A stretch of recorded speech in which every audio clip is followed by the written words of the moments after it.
বিসমিল্লাহির রহমানির রহিম।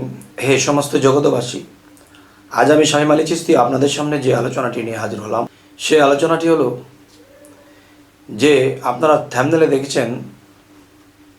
দেখেছেন মানব দেহে লিঙ্গ ও যোনি কয়টি।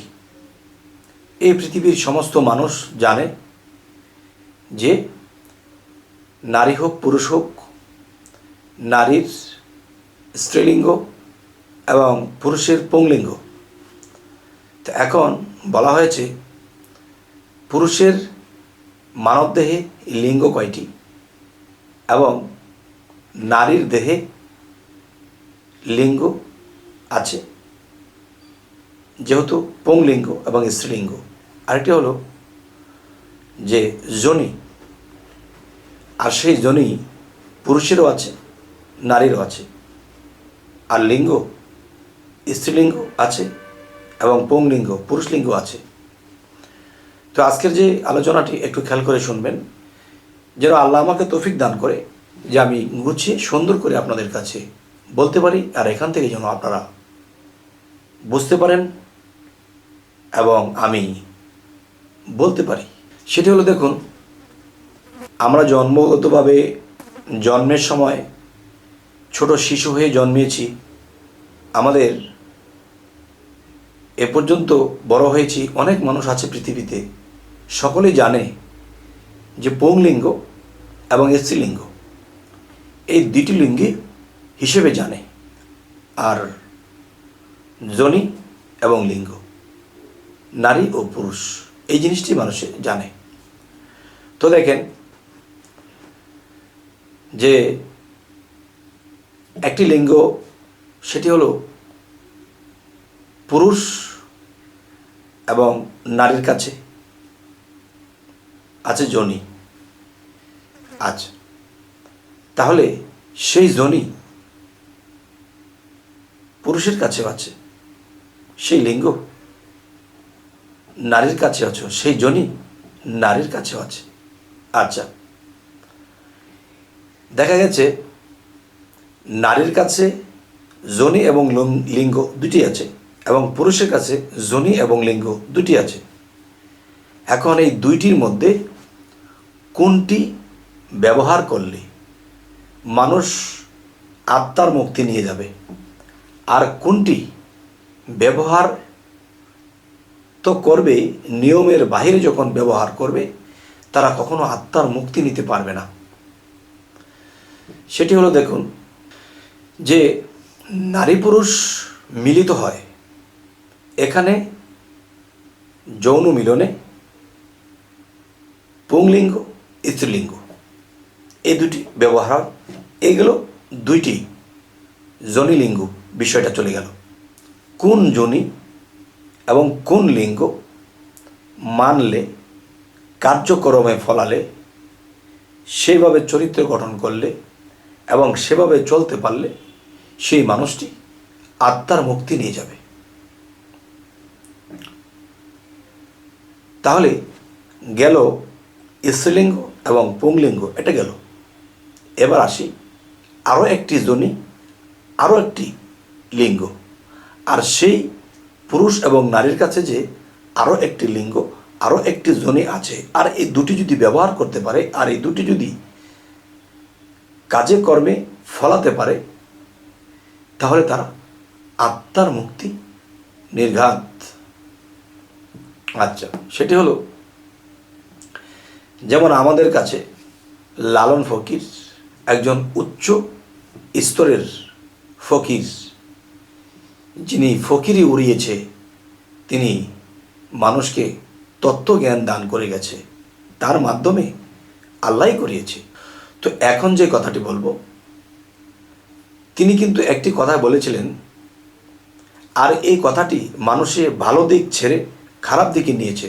নাউজুবিল্লাহ, এই কাজটা কেউ করবেন না। সেটি হলো, তিনি বলেছেন, নামের লিঙ্গ প্রেমের যোনি, সঙ্গমেতে হয় গো ধনী। তাহলে নামের লিঙ্গ প্রেমের যোনি, সঙ্গমেতে হয় গো ধনী। এই জগতে যারা গুণী মানি, তারাই তো এটা আসল জায়গায় ব্যাখ্যা করতেছে এবং আসল জায়গায় তারা মানতেছে, আসল জায়গায় চলতেছে। তখন এই পৃথিবীতে তাদের নাম থাকবে এবং পরপারে তারা আত্মার মুক্তি নেবে। আচ্ছা, তো এখন যে আমি বলবো নামের লিঙ্গটা কি এবং প্রেমের জুনিটা কি। নামের লিঙ্গ দেখেন, যার যার গুরু মুর্শিদ যখন কথা বলে তখন এই কথাগুলো কোত্থেকে বের হয়ে আসছে?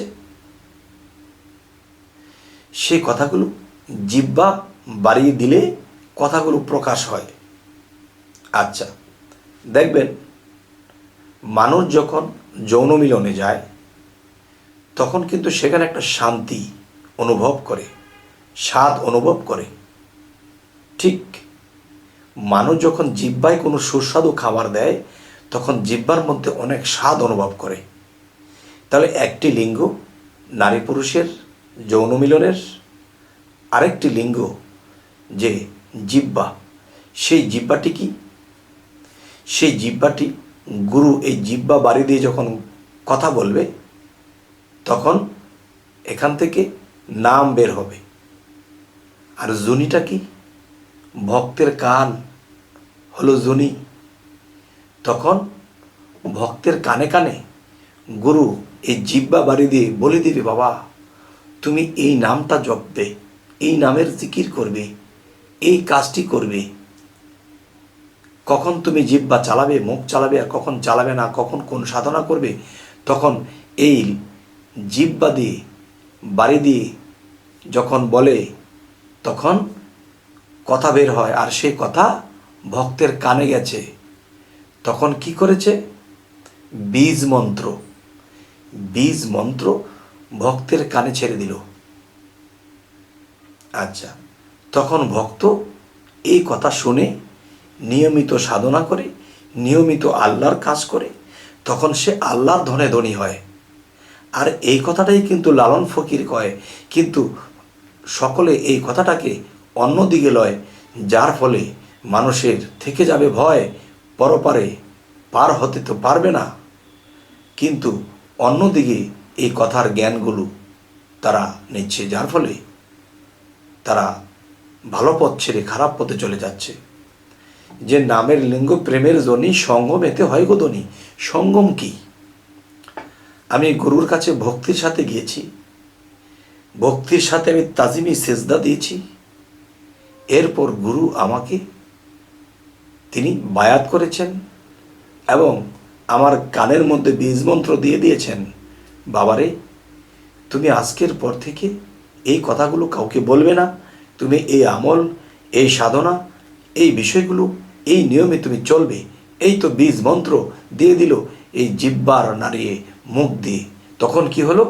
ভক্তের কান হলো জুনি এবং সেখানে ভক্ত যখন শ্রবণ করেছে, গুরুকে মানতে শুরু করেছে এবং সাধনা আমল করতে শুরু করেছে, তাহলে নামের লিঙ্গ প্রেমের জুনি, সঙ্গম এতে হয় গো ধনী। সঙ্গম কি?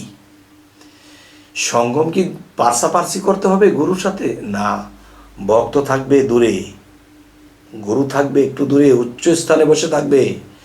তখন ভক্ত গুরুর দিকে তাকাবে, গুরু কি বলতেছে এটি শুনতেছে এবং তার ভিতরে প্রেমের ঢেউ খেলতেছে। আর এই যে গুরুর দিকে তাকিয়ে তার প্রেমের ঢেউ খেলতেছে, এই ঢেউটা কি বলা হয়েছে? সঙ্গম। এটা হলো কি? প্রেমের সঙ্গম, ভাবের সঙ্গম। আর সেই সঙ্গম দূর থেকে বসে গুরুর মহব্বতে যখন ফানাফিল্লা হয়ে যায়, এটাকেই বলা হয় সঙ্গম। তাই এখানে বলা হয়েছে নামের লিঙ্গ প্রেমের জনি, সঙ্গমেতে হয় গো ধনী। আর এই সঙ্গম এক ধরনের অজ্ঞানী লোকেরা নিয়ে গিয়েছে, অন্য মহিলার কাছে চলে গেছে, অন্য খারাপ দিকে ইঙ্গিত করেছে, সেদিকে গিয়ে সে খারাপে লিপ্ত হয়ে গেছে। তখন তিনি এই গান শুনে আপতে কুপতে চলে গেলেন। কিন্তু গান কি বলেছে? লালন ফকির কি বলেছে? লালন ফকির এটিই বলেছে, নামের লিঙ্গ প্রেমের জনি, সঙ্গমেতে হয় গো ধনী। সঙ্গমটাই হলো গুরু সাক্ষাৎ, গুরুকে মানা, তাজিমি সিজদা দেওয়া, গুরু যা বলে তা কানে শ্রবণ করা। তখন কি হবে? যখন আপনাকে কানে বীজ মন্ত্র গুরু জিহ্বা দিয়ে বলে দিয়েছে, আর এই বীজ যখন আপনার দেহ জমিনের মধ্যে পুঁতে রেখেছেন, বুনে রেখেছেন, তখন দিন দিন আপনার আত্মার শক্তি বাড়বে, দিন দিন প্রখর জ্ঞানী হবেন। সেই দিন আপনার এই গাছের মধ্যে ফল ধরবে, আর সেই ফল একসময় বিতরণ করবেন, এবং যারা এই ফল খাবে তারাও এই বীজ তাদের মধ্যে বপন করা হয়ে যাবে। তখন আপনাকে ভালোবাসবে, তখন তারা ধনী হবে। আপনি তো ধনী হয়েই গেছেন। যাই হোক, আজকে আমাদের এই আলোচনা করার উদ্দেশ্যই হলো মানুষ যেন কিছু কিছু গানের ব্যাখ্যা শুনে ভুল পথে না যায়। তাই আমি আজকে এই আলোচনাটি করলাম। তাহলে যোনি চিনেছেন তো? লিঙ্গ চিনেছেন তো? আচ্ছা, তাহলে নামের লিঙ্গ কামের লিঙ্গ নয়, নামের লিঙ্গ প্রেমের যোনি। আচ্ছা, যদি ধনী হতে হয় তবে সেই গুরু ভক্তের মধ্যেই সঙ্গম হবে, আর সেই সঙ্গমেই সে হবে ধনী। তবে আমাদের এই চ্যানেলের আলোচনা যদি আপনাদের ভালো লাগে তো অবশ্যই সাবস্ক্রাইব করে নেবেন, পরবর্তীতে যেন ভালো আলোচনা এনে দিতে পারি। তো সকলেই ভালো থাকবেন। আল্লাহ হাফিজ।